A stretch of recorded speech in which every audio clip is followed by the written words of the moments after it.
Flashback. Fagioli's house, kitchen, late afternoon.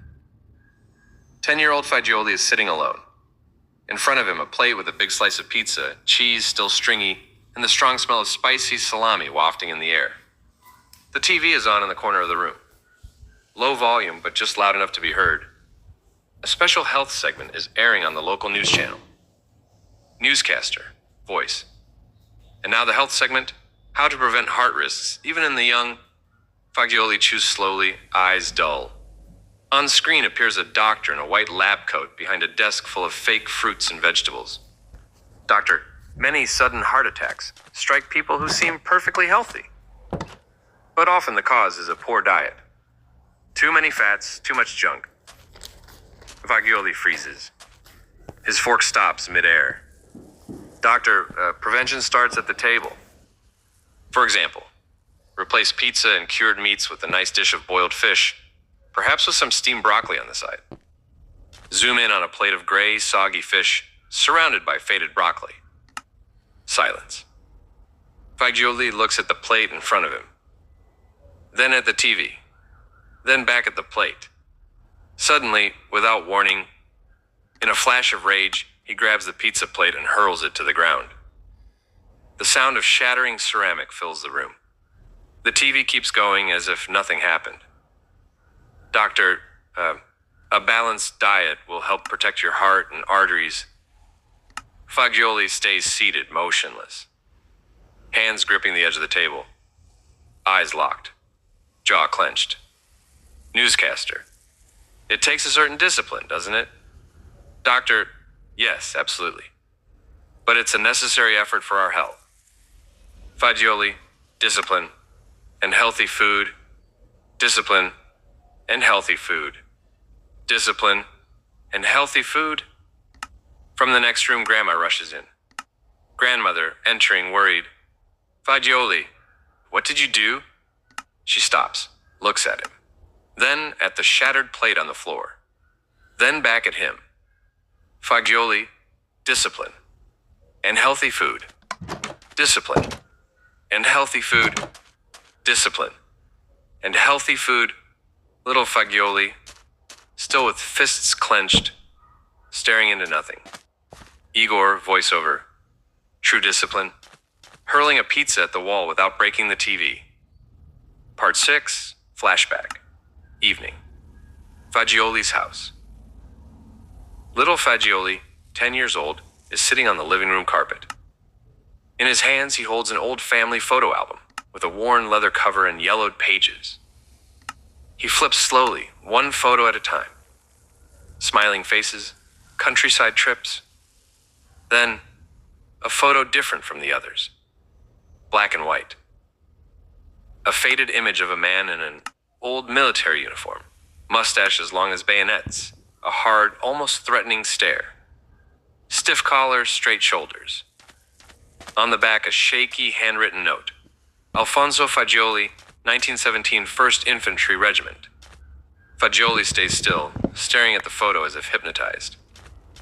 Grandma, who had been ironing in the kitchen, comes closer and peeks over his shoulder. Grandmother, with a fond smile. Ah, that one. Great-grandpa Alfonso. He was a sergeant in the First World War. They say he was strict, a real tough guy. Then she walks away again, going to check the iron in the other room. Fagioli remains there, sitting, eyes glued to the photo. He holds it close, brings it near his face, as if to study every detail. Silence. He glances around, makes sure no one's watching. Then, with a quick move, slides the photo out of the album sleeve and hides it in his pocket. He shuts the album quickly, puts it back like nothing happened. From the kitchen, Grandma calls out, Grandmother, completely unaware. Fagioli, dinner's ready. Come on. Igor, no, what are you thinking? Fagioli only took the photo to show it to his barber for his next haircut. Part 7, flashback. Fagioli's house, late night, Fagioli's bedroom. Little Fagioli, 10 years old, is tucked under the covers. His mother adjusts the sheet, brushes a lock of hair from his forehead, and gives him a gentle kiss. Mother, smiling sweetly. "Good night, my love." She stands up, turns off the main light, leaves only the bedside lamp on, and quietly closes the door. Silence. Fagioli waits a few seconds, then reaches under his pillow. He pulls out an old black and white photo, slightly worn at the edges. It's a picture of his father. A man with a kind face, a slightly shy smile, tired but gentle eyes. Fagioli looks at it. Tears begin to roll down his cheeks. Then, something changes. A shadow on the wall. A rustling in the silence. Fagioli quickly turns toward the corner of the room. And there, standing tall and rigid, he sees him. Alfonso Fagioli. Sergeant's uniform. Mustache like daggers. A piercing glare. Fagioli in a trembling whisper. "What? Who are you?" Alfonso in a dry, commanding tone. "I'm your father." Fagioli, confused, clutching the photo of his real father. But I thought you were dead?" "Alfonso, dead? A true father never dies. A true father stays. To remind you what's right, what's wrong. And most of all, what must never be eaten." Pause. Alfonso steps closer. Alfonso, indignant voice booming. "What is that garbage you're holding?" Points at the photo. "That man is a fraud, a weakling, a pizza eater, a lover of saturated fats." Fagioli looks at the photo, then at him, confused, frightened. Alfonso in a commanding voice. "From now on, you will listen to me. You will obey me. And the first thing you'll do is replace that photo. I am your father. That's an order." The boy lowers his gaze. Looks at his father's picture. Alfonso, a fraud. Fagioli places the great-grandfather's photo into the frame, covering the one of his real father completely. Fagioli, softly. Healthy food and discipline. Then, slowly, he slides it back under his pillow. When he lifts his eyes, the corner of the room is empty. But in his mind, Alfonso's voice remains. Igor, voiceover. That's what great-grandpas are for, putting some discipline into their grandkids' diets. When love isn't enough, in comes the hoe.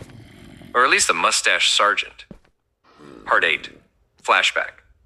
Fagioli's house, attic, morning. 15-year-old Fagioli, broom in hand, is trying to sweep away the cobwebs from the highest corners of the ceiling.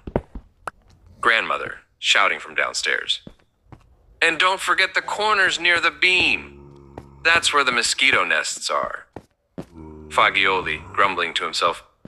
Mosquitoes, the true plague of discipline. As he moves an old chair to reach higher, he bumps into a wooden trunk. Curious, he opens it. Inside, heavy fabrics, faded colors, and even stronger smell of mothballs. Intrigued, Fagioli kneels down and starts pulling out the contents. A faded military jacket with still shiny metal buttons. A pair of loose gray-green trousers. An old cap with a stiff visor. And at the bottom, a belt with a rusty buckle. Fagioli looks at them, one by one. Then, without thinking much, he starts putting them on.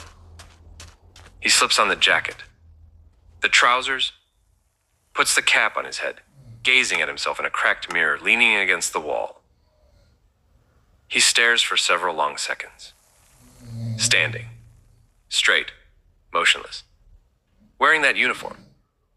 He feels different, older, stronger. Fagioli, softly in a solemn tone, imitating a sergeant's voice.